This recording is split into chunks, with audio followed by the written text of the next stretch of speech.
Welcome to the Mobile Workforce Podcast, where we sit down and have real conversations with business leaders that have been where you are. During these interviews, we'll dive into what it takes to improve systems and champion processes that maximize performance. Each week, our trailblazing guests share their experiences and understanding of the workforce to help inspire change, challenge our thinking, and share what it takes to successfully travel the road to profitability. Now here's our host, co-founder and chief evangelist of About Time and WorkMax, Mike Merrill.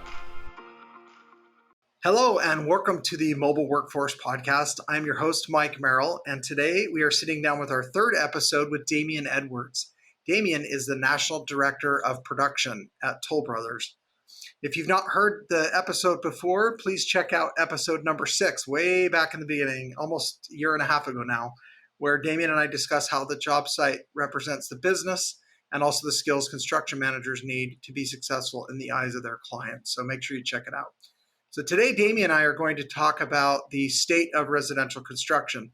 Crazy market going on right now, and it's an interesting role that Damian is the director of production and how things are impacted by that current situation with supply chain, as well as the different technology things that Damian utilizes to run his projects effectively. So thanks, Damian, for joining us. Look forward to the discussion today.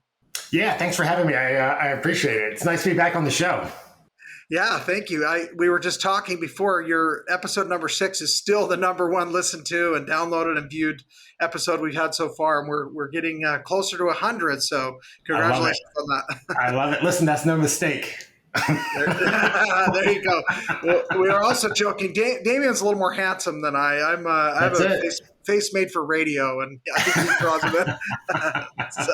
bit. Anyway, so to get the conversation started today, I just wanted to talk about how residential construction is such a crazy place right now. You see it all over the news. There just aren't enough homes being built. There's too much demand. I mean, how did we get in this situation from your perspective, Damian? So, it's kind of crazy when you think about it, because builders love to build, right? We love building homes, but so we have to take kind of a step back and look historically. So from 1970 to 2010, the annual production of homes was around 1.2 million homes per year. All right. So you take that from 2008 to 2020, the average production was only around 700,000. So there is this huge deficit in the number of homes that were produced by builders. And it's about a 6 million home deficit that we're looking at right now.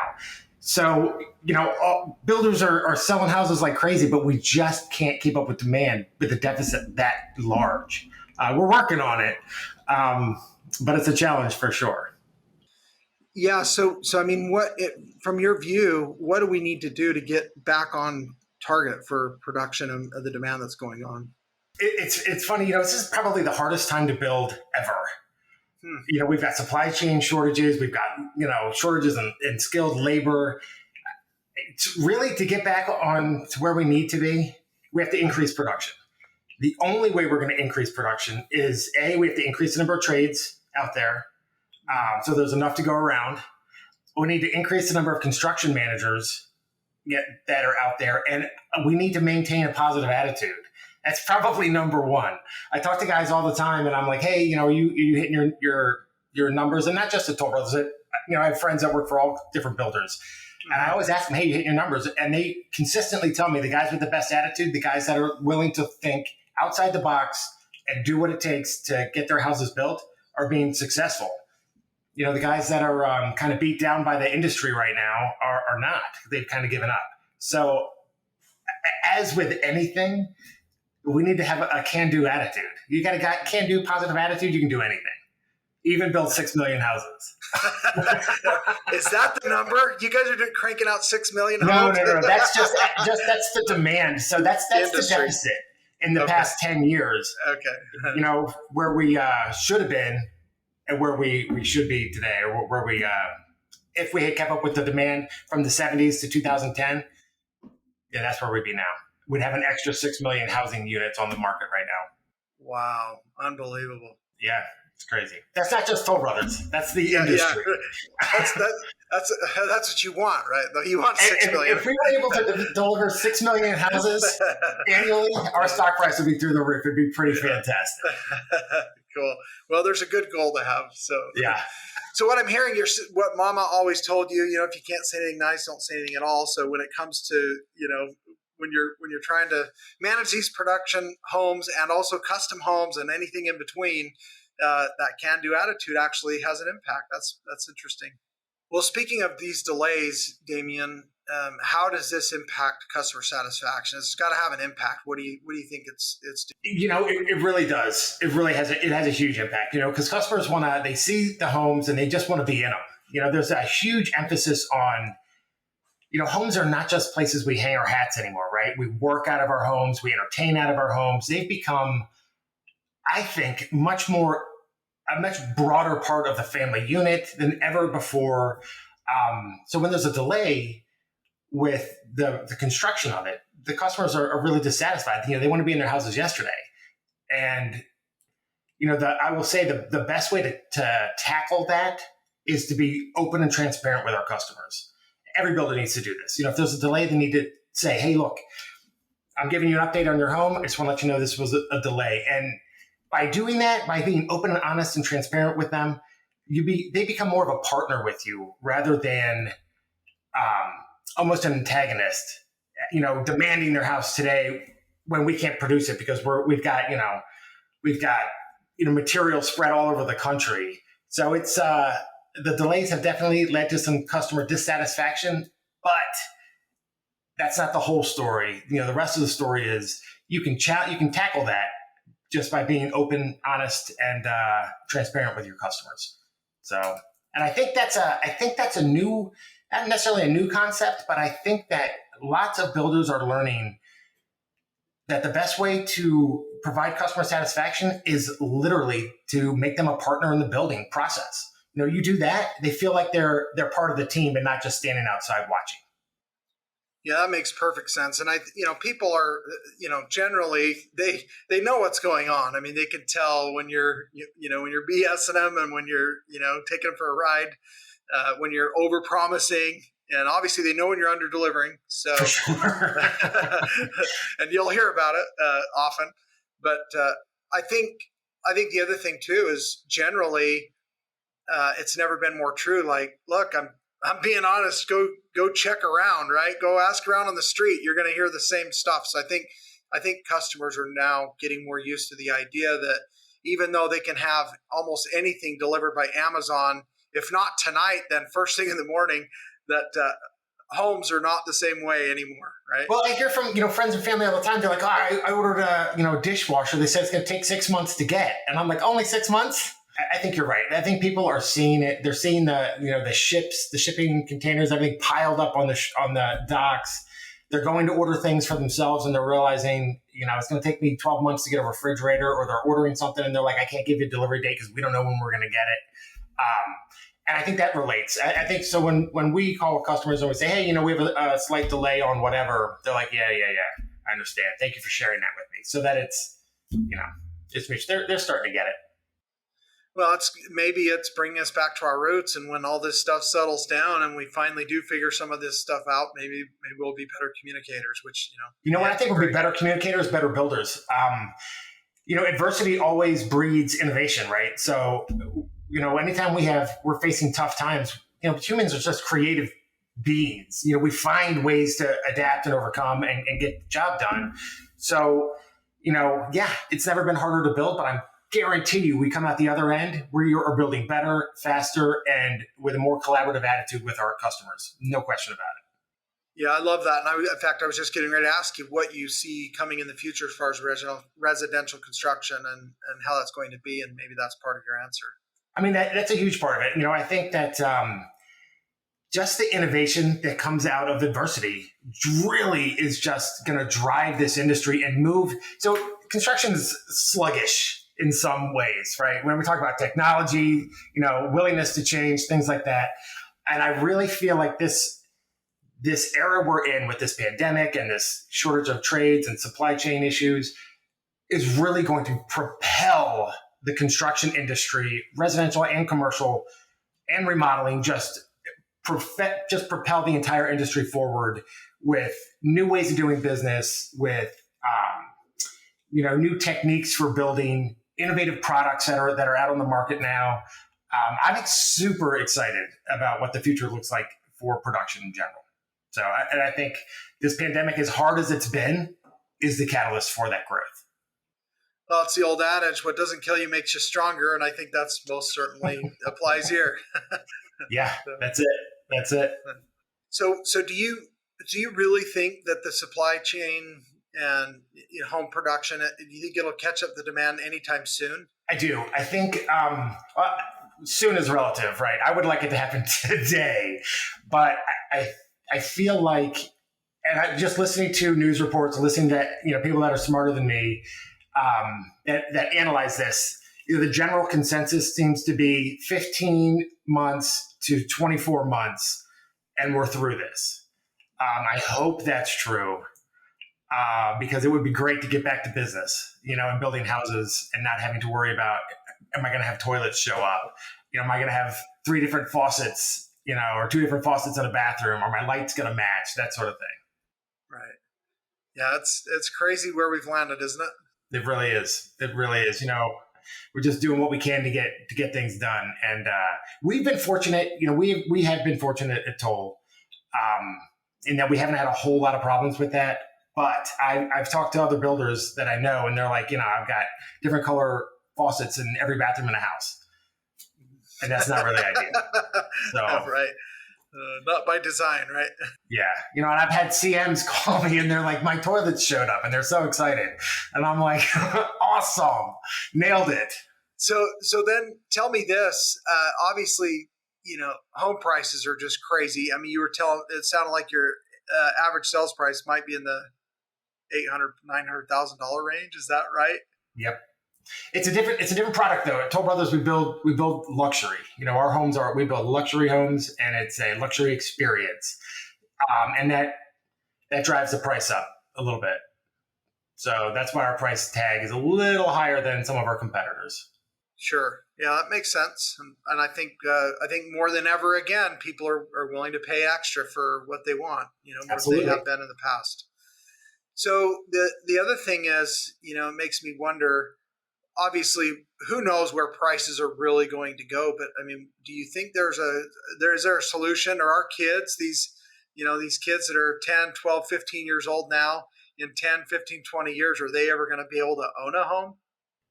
I certainly hope so. There is a huge wave of buyers. So I don't see demand going away anytime soon. And here's why, the demand is increasing as more millennials and Gen Xers enter the housing market. Those 2 demographics generally are well paid. They've got money in the bank, or they've got gifts from their parents, the boomers, and they're looking to get into the housing market. They're looking for a place to put their stuff. And I can tell you personally, I'm more than happy to give them some place to put their stuff. So I think between the increase in wages and they've been saving. You look at financial reports, and you can see that both those demographics have been saving money. It's been banking money, and for the past few years, which puts them in a great spot to come out to the market and buy a home. So yeah, prices are going up, but honestly, I don't see demand waning. The biggest thing that we have to worry about, I think, right now is interest rates. So a 0.5% increase in an interest rate translates to about 6.5% of the price of the home, or the cost of the home, right? So, if interest rates go up, they lose some of their buying power. Interest rates are going up. It is concerning on some levels, but not. I don't see interest rates going up to the point where it drastically affects the demand of our homes as an industry in general. So, I'm pretty optimistic about the future of home building, and I'm not super concerned about the price of housing. Fortunately, I own a home. Yeah, right. Yeah, that's gonna say it's easy to say when you own one, right? When you've already got one. It's definitely a tough market. If you're looking at the resale market, it's tough out there. Houses are going on the market and being sold the same day. So But if you're willing to have some patience, there are builders out there that can provide a home for you. It's just going to take, a few months. Yeah. Well, and just because you have a home to sell, that's great. But then what are you going to buy? And can you even get what you just sold, for the money? Probably not, right? Yep. That's it. So, and probably not, unless you bought 20 years ago, it's going to be tough. And if you did buy 20 years ago and you're ready to sell, man, hats off to you. You're going to make a mint. It sounds like the old adage, they say, when's the best time to plant a tree? And they say well, 30 years ago, when's the second best time? Now. So it's probably the same with the home. So anyway, I'm not concerned about pricing. All right. Well, that's good to hear and hopefully encouraging for the listeners. So let's shift gears a little bit and talk about your role. I mean, when we had you on before, you had a different role, and now you've been, I would say, promoted. Sounds like a pretty nice increase in what you're managing. So your new role is a national director of production. So it's a pretty big title. Can you explain to us what that means and why that role is important for Toll Brothers? Yeah, I think the role was really it just kind of grew out of an organic growth at Toll. Most large national builders have someone that kind of monitors production, helps to set policy, helps to steer the production teams in the right direction, helps to do some training, make sure they have the right tools that they have. And as Toll Brothers has grown, we saw a need for someone to do the exact same thing, just kind of monitor production, make sure our CMs are in a good place. They have the tools they need. They're well-trained. And fortunately, I was in the right place at the right time. And I have a can-do attitude.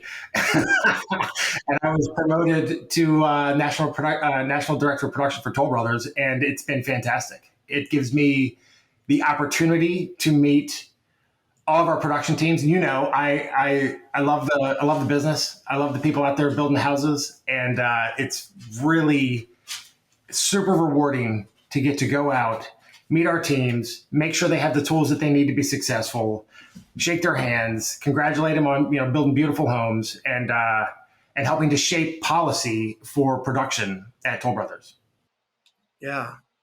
That's fascinating. So what kind of smaller, most everybody's smaller than Toll Brothers, but for those littler guys, what could they take away of the importance of a role like that, even in a smaller construction? Oh my gosh, there's so much. So they,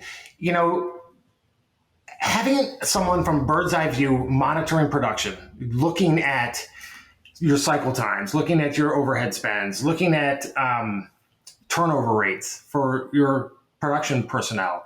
Somebody, because it's easy to get into the weeds and to look microscopically at a job site when you're there. You're only focused on what's in front of you. You're focused on making sure that things show up, making sure, your trades show up, you have materials, is your inspector coming? It's different when you take a step back and you look at it holistically and say, okay, where am I performing really well? Where am I potentially underperforming? What's the cause? This is the cause. Here's the fix. It allows for a much more holistic approach to production and to analyze what's going on. Where are there areas for improvement? Where are we doing really well? What are our best practices? And let's share those with the rest of the company.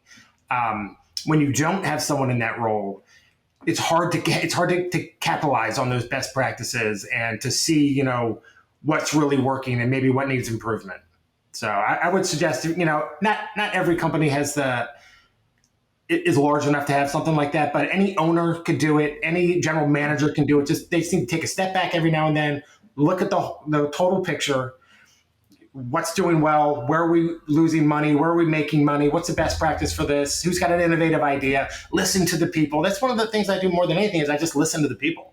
I show up and I'm like, hey, how did you do this? And they start telling me all these great ideas that they have that never would have been shared with everyone else if there wasn't a central figure listening. So first, it sounds like number one, you got to ask the questions to have something to listen to. So you paying attention and asking questions, You right? don't always have to ask the question. Sometimes I'll just tell you. Yeah, that sounds about right. Sometimes you don't even want to know. Yeah, sometimes you're like, oh my God, I have to go. Yeah, but no, that's one of the most valuable tools I think any manager, anybody can have, is just the ability to listen. I tell people all the time, I do a lot of training, and I tell people, we talk about active listening. And I tell them, go out on the job site and watch two managers talking to each other, trying to solve a problem. 9 times out of 10, what you're going to come across is two people talking at each other, trying to get validation for their own ideas. But if you just take a step back and listen, the solution is there. It's probably a combination of both ideas. The solution is there, but it's only there if you listen and you're open to receiving it. So it's a super valuable tool. And that goes to customers as well. Our CMs are trained to actively listen to our customers so that if they have a concern, they hear them. Then we don't speak at our customers. We listen to them. So, and it's a tough trait to learn, but once you learn it, it's pie in the sky. You can do anything with it. Oh, what a great approach. Love that. So tell me this, in your view, how has production management changed since you started in the business? Oh, you know what? That's a great question, because we're at a crossroads in construction management right now. So if you look at the industry as a whole, and I've spoken to this before, we've got 3 basic groups in construction management right now. We've got our older group, we'll call them 55 plus, that are leaving the industry at a rate of 23% a year, right? Those are our most senior, our most talented, our most knowledgeable mentors, leaving at a rate of 23% a year. Then you look at the people coming into the industry, and we're only growing by 9% a year. And that's been stagnant for the past 11 years. So we've got 23% of the people are senior guys leaving, and only 9% of people coming in. And it leaves this huge band of construction managers that haven't always received the best training.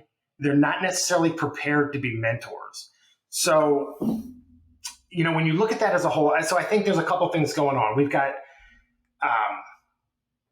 so much opportunity for growth in this industry, and to really professionalize the profession of construction management right now. And I feel like because of the pandemic, and I talked about this earlier, we've been forced to go back to, let me back up a little bit. So when I got into construction management, I had a mentor that was like, here's how you do this, here's how you do this, here's how you do this. 90% of construction management, it's like an oral tradition. You get on the job training, and the tools and techniques are passed down from the senior manager. So, you look at where we're at now, and I would say pre-pandemic, we had a lot of people running around that really, as an industry, missed out on some of that mentorship and that training because so many people are leaving the industry. Going through this pandemic, people are really having to dig and really understand construction management in order to be successful.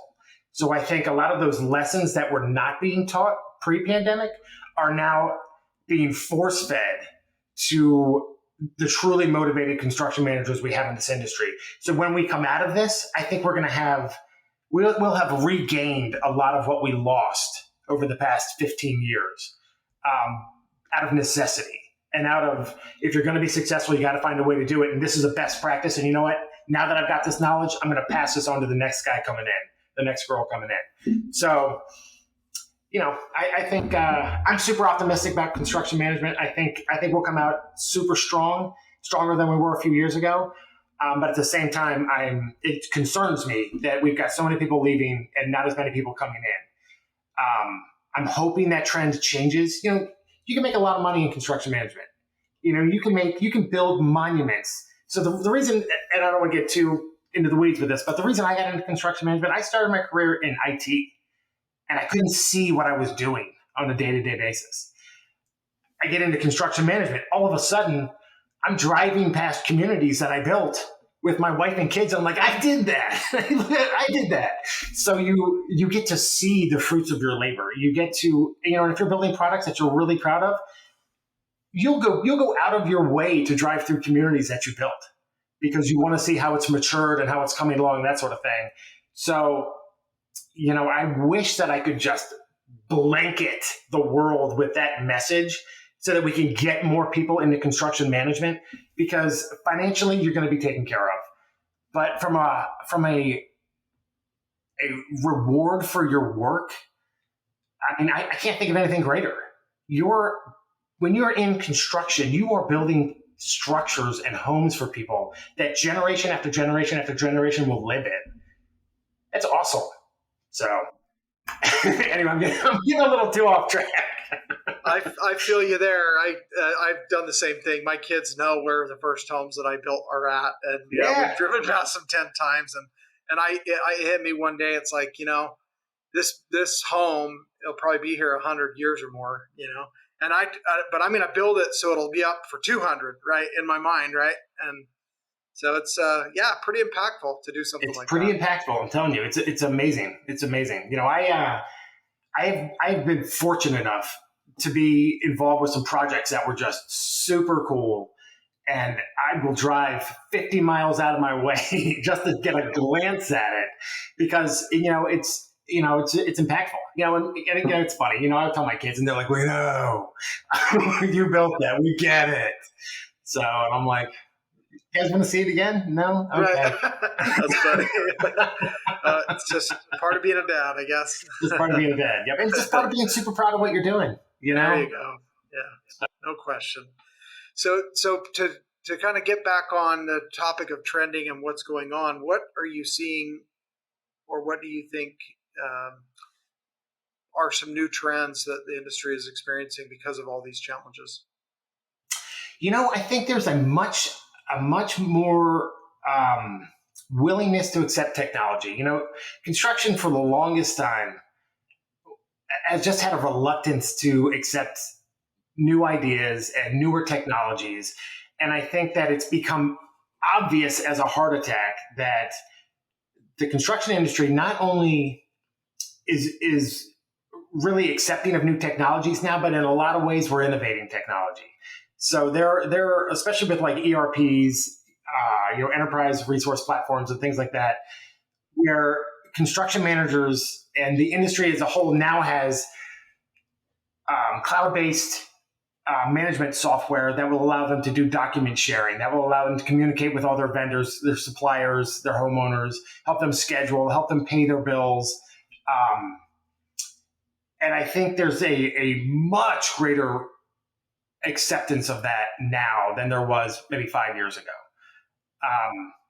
Especially with as we do get some I don't want to say younger generation in, but people that just grew up with technology won't accept if you hand them a pad of paper and a pen and say, "Okay, make a list." They're like, "What is that?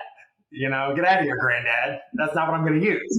So, and I think that's really helped to propel the industry forward. And that's the greatest trend I see right now, is an acceptance of technology. I mean, the fact that we're having this conversation, making a podcast, and construction people will listen to it is huge. So, and it's just a testament to it. Agree, and love that. I think there's a lot there, and even with you talk about things like quality control or other areas of the business that now technology can enhance and give you more tools to do a better job, even remotely, right?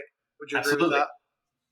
Well, and that's the thing. It used to be you would create a punch list and you would tape it to the countertop and hope that your trades came in and sold. Well, now it's instant. I made a punch list. Now everybody's got it because it's cloud-based, and you can get that information out to your vendors and your trades immediately. So they don't have to, schedule a crew to come in and look at a piece of paper taped to a countertop to see if they've got something on it. Right. They've got it in their inbox the second you create the list. It's revolutionary. And then when they complete it, they completed it within seconds, right? That's it. Because they're like, "Please pay me now." well, they did that anyway, right? They weren't always done when they wanted to get paid. That's it. At least if Toll Brothers sees some of what I always saw, right? The early invoice. So what about planning and budgeting for projects? How has technology affected that in your view? Oh, it's night and day. It's funny. I used to teach a course on blueprint reading, how to read construction drawings. With technology, it used to be you would print out your plans, or the vendors would have to order the plans from a central printer. They would show up, they would review them, and they would, do all their markups and say, this is what it's going to cost. And they would send their bid back in and all that. It was very time consuming and very costly, very labor intensive.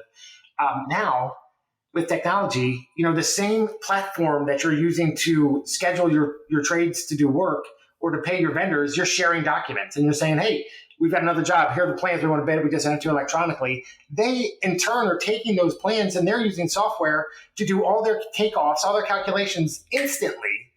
And they're like, okay, instead of spending a week, bidding out 3 different models for framing or whatever, they can do it in hours or less than an hour. Turn that bid around right away. It's amazing. It's amazing what technology has done for this industry. So, I'm not sure if I answered your question, but I feel like I answered a question. Yeah. That's a great answer. So yeah, I think, that really is a nice note to end on. I think technology can really bless and enhance your ability to give a better service, provide a better product, and be more efficient and profitable in the process. So that's kind of what we're all after. Absolutely. I'm telling you, I am so excited. I talked about I went from working in IT to a job site that had one computer that everyone in the trailer was supposed to share. And I was like, what have I got myself into? And you fast forward to today and we've got these supercomputers in the palm of our hand. Everyone's got one. The first time I saw a plumber on the job site with an iPad doing quality control, I was blown away. I was like, construction has finally arrived. It's amazing. So, and I can't wait to see where we go tomorrow, next year, 10 years from now. Technology will transform this industry. No question about it. That's awesome. I love that. So I don't know if you would change that statement and add anything more to it, but I guess just to end this discussion, which has been fantastic, what's the one thing that you hope that listeners take away from our discussion today? First thing we talked about, the listeners need to have a can-do attitude. Construction is tough. Doesn't matter what your role is in construction, it is tough. Doesn't matter if you're building, if you're a construction manager on the job, if you're plumbing foreman, if you're hanging siding, or you're working to get bids completed. Construction's tough. Your attitude is absolutely everything. You have a great can-do attitude, you will be, sky's the limit for you in production. We talked about technology, we talked about all kinds of state of the industry, all kinds of stuff, but I'm telling you right now, your attitude determines your future. You have a good attitude, good to go. Nice. Fantastic. And amen. I believe you. And I subscribe to that too. Awesome. So very last thing. So what's something that you are just super grateful for? I know I've asked you this in the past, but I don't know if it's changed or become more enhanced, whatever that is. Tell me. Something I'm super grateful for. I'm super grateful for my family, for sure. I could not do the job that I do. I couldn't complete the work that I love if I didn't have a super supportive family, my wife in particular. No matter what I do, and I always have multiple things going on. So I'm constantly busy. I tell people I hate free time. And I would not be as successful as I am today if I didn't have the support of a loving family. So that's what I'm most grateful for. Love it. Oh, that's great. Well, I appreciate having you on again, Damien. This has been great. I know we need to get you back on again and have some more discussions, but always fun and a treat for us to have you on. Awesome. I love being here. Thank you for joining us today on the Mobile Workforce Podcast, sponsored by About Time Technologies and WorkMax.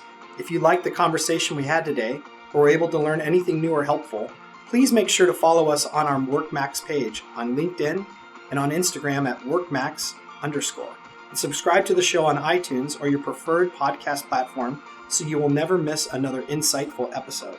Also, if you enjoyed the podcast, please leave us a 5-star rating and review and share the show with your friends and colleagues. Your support means the world to us and will allow us to continue providing impactful information with others looking to improve their results in their business and, in turn, their life.